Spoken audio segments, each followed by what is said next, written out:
Sweet, sweet papaya. Yes, papaya. Like the phoenix rising from the ashes of its former self, the giant Hawaiian papaya is making a comeback in my yard, and I'm pretty happy about it. I had a papaya tree that was quite large. By the way, welcome to Eat Your Backyard.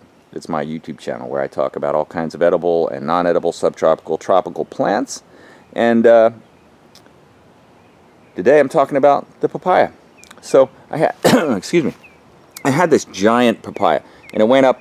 It actually became kind of scary to me because it got so tall that it was near these power lines. Even though I had planted it, I thought far enough away, I had no idea it would exceed the beyond this, which this is just cable, like cable TV. But up beyond that, we get into the 220 lines, and I definitely didn't want it against those, and it was there.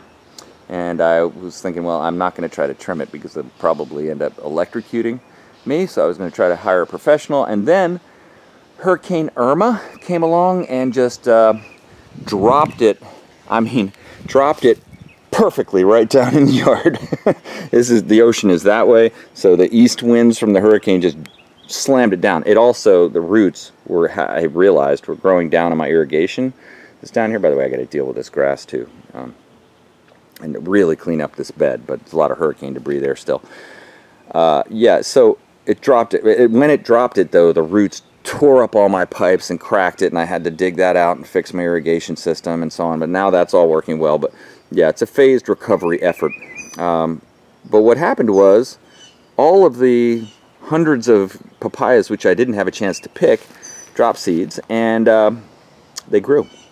And actually, so now I'm going to have a fresh crop of papaya. Now I'm going to have to drop these, in other words, cut them down before they get to the danger level. Now I learned my lesson, I think, unless I forget to do it, which could happen. And yeah, so it's coming in now. As you have, and here's another one. You know, I think this is going to be really cool, actually, next to my kids' tree fort that I built for them. Really cool application of, you know, where they ended up just growing by happenstance. Here's another one right there. Yeah, now the first thing you have to look for, though, is you have to look to try to make a determination. Well, you don't have to, but I'd recommend it. Make a determination of, is it a male or is it a female? If it's a female, it will produce fruit. If it's a male, it will not. So if it's a male, it will also produce seeds in the fruit of any female in the area. So the typical thing people do is they get rid of the male papaya trees and they leave the females, and that's what I do. The way you can tell, and I have some videos on this, other videos, but I know this one now. You can see about how big this is. You know, that's about how big it needs to be. Isn't that cool, the bark? Look at how it's red like that. Just a super cool looking thing. I love this thing. I planted it from seeds years ago. The way you can tell is that the female produces these singular little flowers very close to the base. You see that? There's another one. There's another one. Here they go. Right?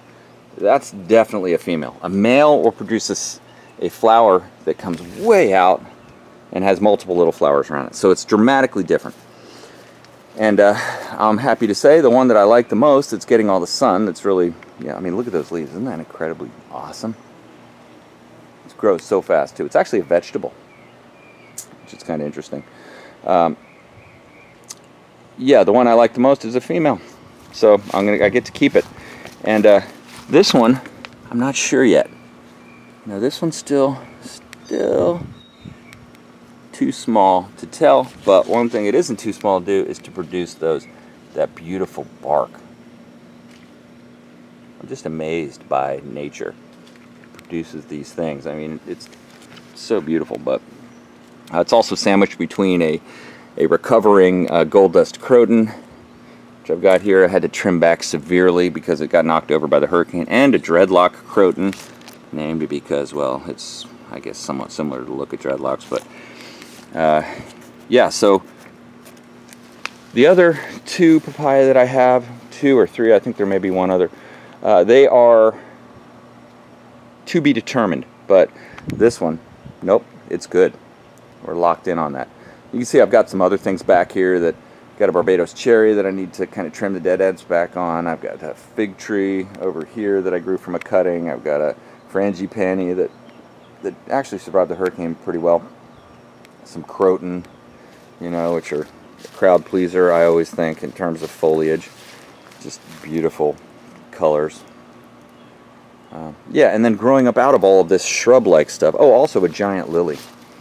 I kind of like the giant lily. That's a green version of the giant lily, and when I mean giant, it's giant. And there's the purple version of a giant lily. Beautiful, really. And it was much bigger. I kind of trimmed it back because it was just getting too large. And there's some ginger growing in with it, and we got some agave growing, and we got a lot of things growing. And you know, that's kind of what we do. Oh, look, there's a beautiful aloe plant getting ready to produce a freakishly bizarre flower. Okay, so yeah, papaya is the central character of this video, and it's doing pretty well. We're going to get a lot of papaya fruit out of this. My kids actually used to pick it and sell it out in the front yard, have fruit stands. They like to do that, which is a lot of fun, and it's like our version of a lemonade stand. This will be producing many papayas for the neighborhood, which I'm sure my kids will love to set up their fruit stand for. So anyway, hey, if you like these kinds of videos, don't forget to subscribe to Eat Your Backyard, where I talk about all kinds of subjects. Like I said, don't forget to like the video. In other words, give it a thumbs up and participate in the comments below if you feel like it. So thanks for watching. Please subscribe to Eat Your Backyard.